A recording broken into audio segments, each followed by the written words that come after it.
Are you ready for next level recurring tasks in Trello? If so, then this video is for you. So recently I did a video just showing you how to do basic recurring task automation in Trello, and I will share that link above if you missed it. But in this video, I want to take this a step further and focus not just on the automation part itself, the notifications and resetting the due dates and all of that, but I want to talk about the visuals on your board itself and what you're interacting with. So if you're ready to take it to the next level, stick around. Okay, so this one actually came up as a question in the membership the other day where somebody was setting up recurring tasks, but not just about having the cards stay where they are and the due dates reset, which is what we showed in the last video. But this time they actually wanted the cards to be able to move around on the board. So it was a little bit more complex. We have to do kind of a multi-part automation to make it happen. But I thought, you know what? Let's show that on the YouTube channel because I think a lot of people would like that kind of functionality. You guys might have things that happen on a weekly or monthly basis and you'd like them to pop into your like to-do list or your inbox, whatever you might call it, when it's needing to be done, which when you were talking about weekly, maybe that's not as big a deal, but monthly for sure, or quarterly, you're definitely going to want to be able to move that into your line of sight in that moment. So here's what we worked out for that. Now, I do want to acknowledge here that in order to test this automation, it's not as simple as I've shown in the past for being able to run scheduled automations immediately in order to see them work. When we are doing due date triggered automations, which is what the first part of this is going to be, there is no run now option. You do have to use kind of a workaround to test it. But let's go into our automation here. I'm going to go to rules first.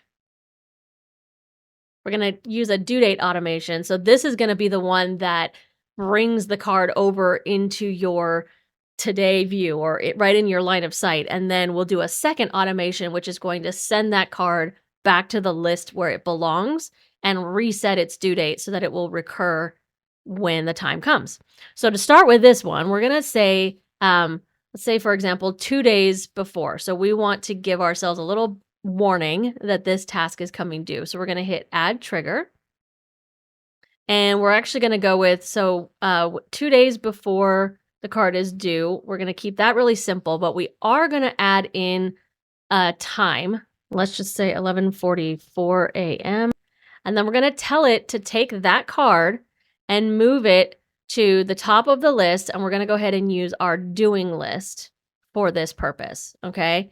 If this were a cross-board automation, you would want to start here, choose the board.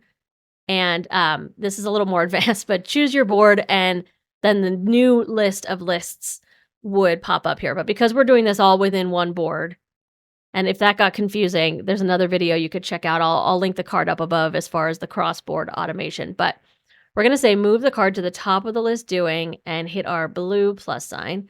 And we're going to go ahead and hit save. Now, this is, like I said, for testing purposes only. You're going to want to set that clock, that time, to something like midnight or 5 a.m. or something that's going to happen when you're not working. And then let's go ahead and put a due date on this one. And now we should see in a little bit less than a minute, it should take that card and move it over to our doing list because we've set it 2 days out from when today is due. This is mostly for the testing purposes that you need to do it this way. There we go. So when it's just a typical automation, it's not your testing, you won't need to do all that finagling. But just to show you how that works, we needed to test it that way. You can see as soon as it hit 11:44, it did take a minute. But if you are setting this to happen in the middle of the night or when you're not working, they will be there by the time you come in.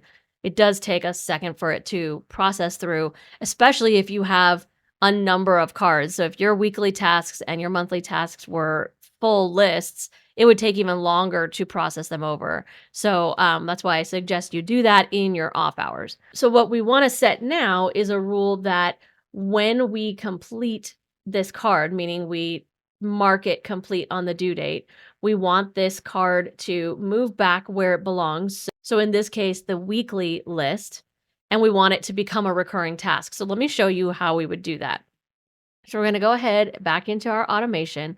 Only this time we're going to do just a standard rule. And then we're going to add our trigger. So we're going to say, we're going to move over to our dates tab here. We're going to say when the due date is marked complete, but we're going to filter this because we don't necessarily want this action to happen on any card that's marked complete. This is specifically for our doing or our to-do list, right? So we're going to put that filter in here. And let me slow down and do that again. So we went into the little funnel, the filter. We clicked here in the list. We see all of the lists that we have. We're going to click doing.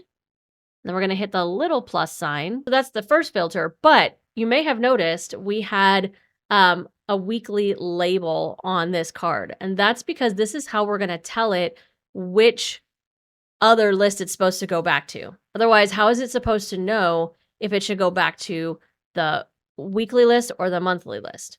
So we're going to have separate automations based on the frequency. So for weekly tasks, monthly tasks, quarterly, whatever you might have, you will need a version of this automation for each of those.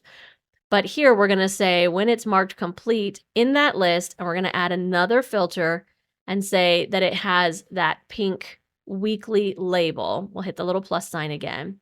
So now you can see we've got our two filters, that it's in that list and that it has the weekly label. And we'll hit the blue plus sign. And then we're going to tell it to move to the bottom of the list. We're going to tell it to go to the weekly tasks list because this is weekly, so these should match. If it was monthly, it would be monthly, right? We're going to hit our blue plus sign, but then we need to add a couple more actions here. So we're going to add another action. We're going to click on the dates tab. So we want to move the due date to the same day next week. Again, you could do this for same day next month if you needed to. If we were talking about quarterly, then you would have to do it a little bit differently because they don't have it by quarters here. You'd have to say, for example, move the due date by 3 and then go to months. That would be a way to push it out by the quarter. But for this, we can keep it simple and say the same day next week. We'll hit that little plus sign and then the blue plus sign. And then the last thing we need to do, and this is super important, is we need to go in, add another action, and mark the due date as incomplete. And that one is super important because if you don't mark it as incomplete, then when we get around to 2 days before it's due the next week, your due date automation that we just set up won't trigger on that card because it sees a completed task. It's looking for an incomplete task in order to trigger that due date automation. So this last piece is very important. And we'll hit save.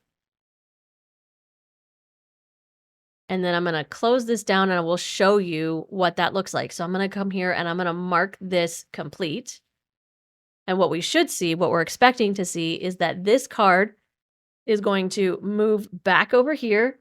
Our due date will push out a week and it will become incomplete again. Okay, here we go.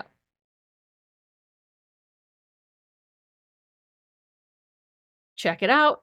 See, it's a little complex when you're first setting it up, but once this is going and it's running, it's going to become this fully automated machine that is going to have reminders for you. Now, when it comes to reminders, as I say that out loud, it's important to remember that those reminder notifications are not automatic just because the due date is pushed out, unless when you come into your due date and you do this right when you're setting up the task, you give it a reminder. So you tell it, 5 minutes before it's due that you want a notification.